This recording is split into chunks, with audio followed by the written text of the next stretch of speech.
Guys, how you doing? Geek Face is back, and we're talking about the teaser trailer that was released in the New York Comic Con, the Mighty Morphin Power Rangers reboot, Power Rangers. They released this thing over the weekend, and the internet has blown up with it. You got people coming left and right talking about this thing.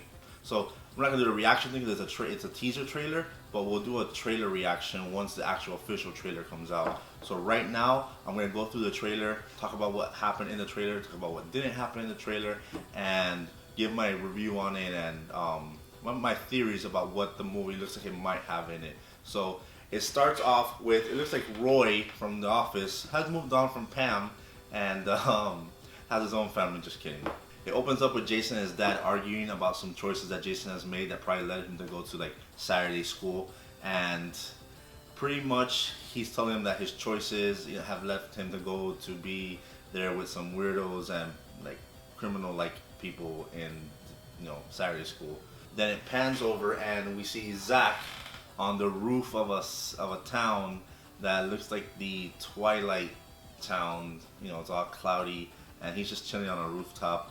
Then we come up and get to see Billy organizing some color pencils with some very specific colors, and then he gets bullied by someone who kind of looks like Bulk from the original show, and our fearless leader Jason comes in and stops him from getting bullied. Trini in front of her locker with some not so nice things written on it, saying she should, I don't know, kill herself and that she was ugly, not nice. And last but not least, we meet Kimberly in the bathroom, and she's confronted by some girls telling her, so this is what you've been doing with your time instead of going to dance practice. So she's on some dance team, so we're not sure if she's still gymnastics or if maybe it's just regular dance.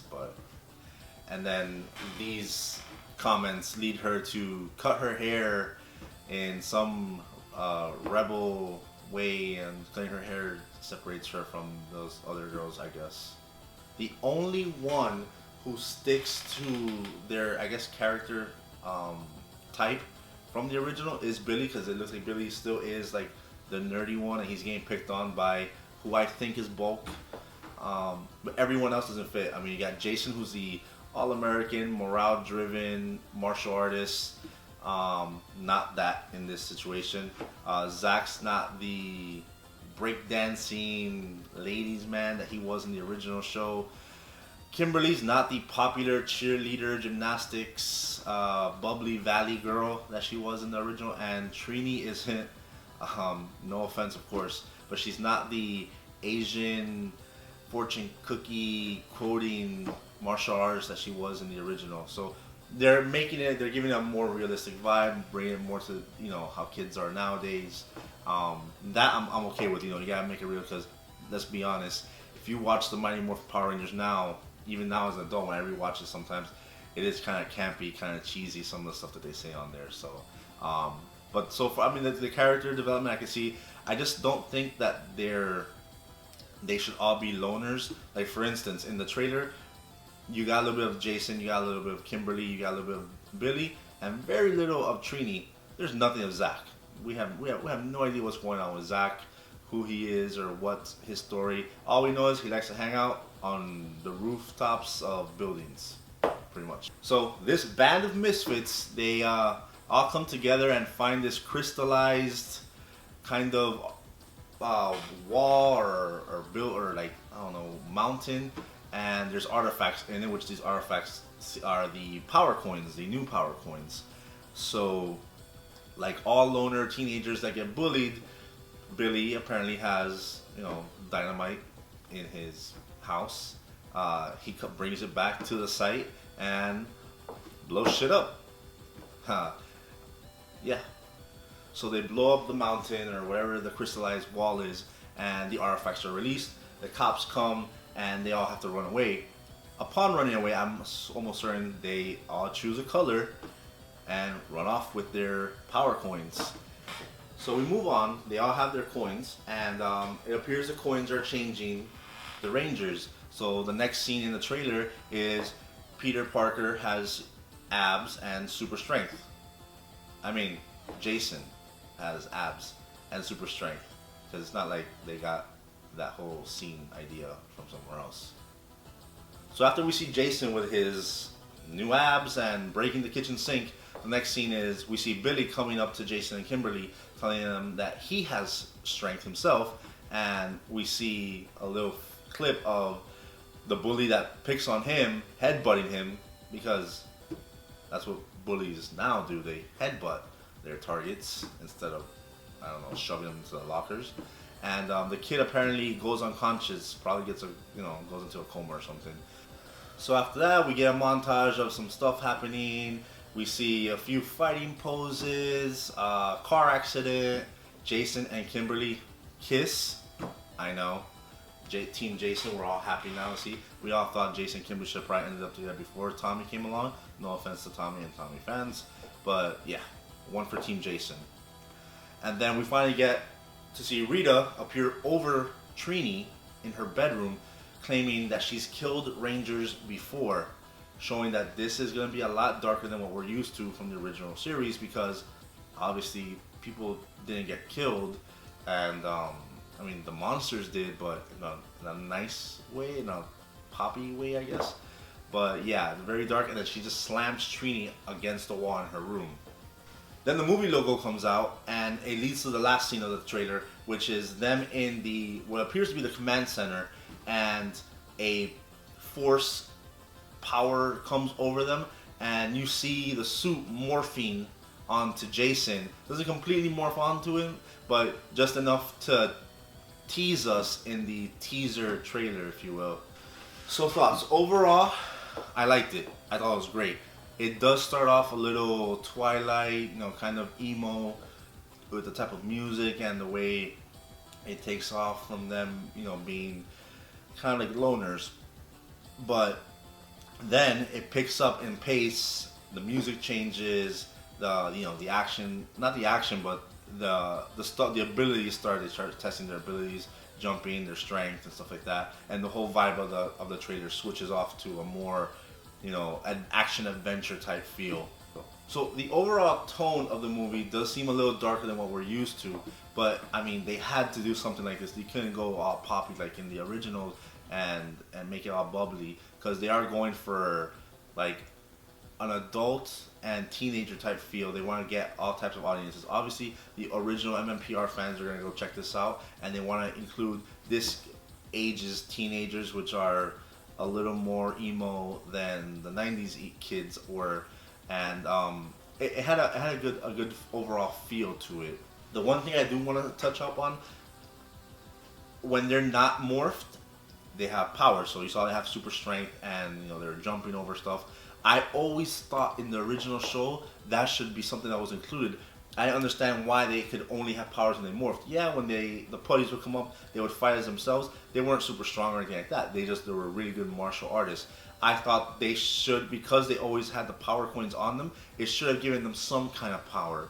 They should have some kind of strength, because the power coin does give them some kind of life force protective over them, and makes them strong. So I'm glad they implement that into the movie, at least, that outside of the suits they do have strength. I'm sure once the suit comes on, their strength are increased tenfold, if not 20-fold, 100-fold. So the special effects in it were pretty good. It wasn't heavy on special effects, because they pretty much just showed basic parts of the film, them being themselves, stuff like that. We saw the superpowers when he broke the sink and jumping over the thing.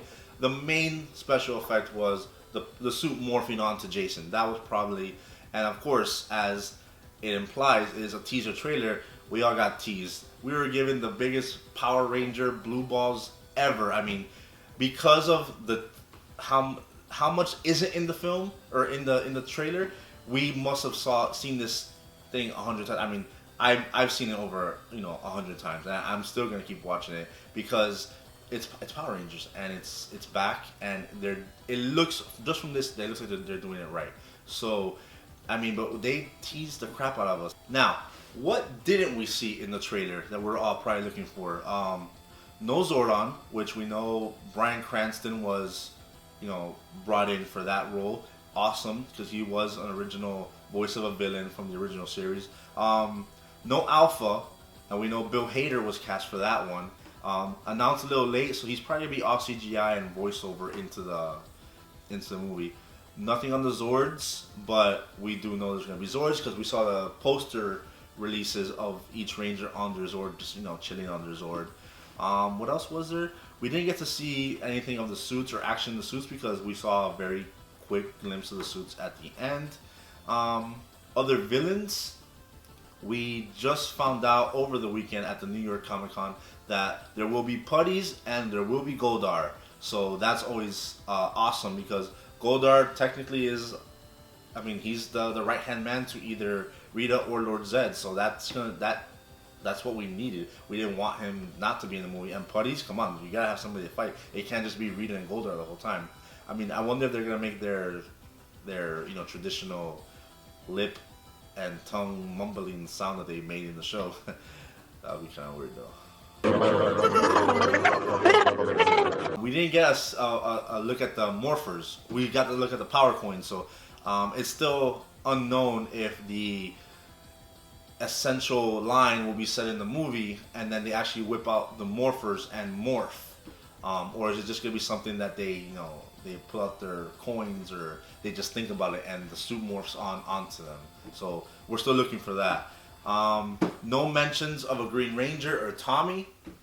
So a lot of people were saying he's one of the originals. No, there was originally 5. He came in later, but I have a theory on what might happen or what could possibly go down with a Tommy character and the Green Ranger. So since they're looking to make this a franchise, here's my theory on how I think the movie might go and the absence of a Green Ranger, a Green Coin, and Rita. So I think the movie's going to play out, they're going to have their powers, and they're going to fight Rita. Rita's going to have Goldar the Putties and possibly a monster that they go against, and obviously they'll defeat the monster. And at the end of the movie, to tease us, because they are trying to make this a franchise, and I'm guessing they're trying to go 3 movies. At the end, once Rita's defeated, she's gonna bust out that green coin and say something along the lines of, let's see how they do against one of their own. I think that would be freaking awesome if they do it that way. And think about it, what better way to set up your next movie, your second movie, than with the Green with Evil series plot into it. In the show itself, that 5-part miniseries was probably the most watched series of Power Rangers, probably the most watched episodes on Netflix of the Mighty Morphin Power Rangers series, because it was just crazy to see another Ranger go against them, and the fact that he defeated them for the most part. Towards the end, obviously good guys prevail, but I think that would make a good setup for the second movie. They fight her in the first one, and a monster she gets defeated, so her way to retaliate in the next movie, you draw out her finding Tommy, giving him the coin, making him evil, and she's already all green as it is, so she might have something to do with the Green Ranger as it is. So I think that's where they should go with the franchise movie-wise. Set up the first one, the second one she has the green coin, finds Tommy, gives him the coin herself, trains him, and Power Rangers 2, Power Rangers versus Green Ranger and Dragon Zord. I'm excited for a theory that I made. That's crazy, right? So I'm really excited about this. It's great to see the Power Rangers back in the theater. They're on TV still, but these are the Mighty Morphin Power Rangers. It's not called Mighty Morphin Power Rangers, but it is Power Rangers. So I'm excited for the movie. It looks so far with the teaser like it's going in the right direction. So what did you think? Did you like it? What was your favorite scene? Did you not like it? Do you like my Mighty Morphin setup here? It's more phenomenal. Let us know what you think in the comments below. And remember to follow us on Hectic Phase Comics for all things geek. Not just Power Rangers. We got other stuff on there too. A lot of Power Rangers though. Well guys, I've been Rolly. Thanks for sticking with us. This is me saying, it's Morphin time!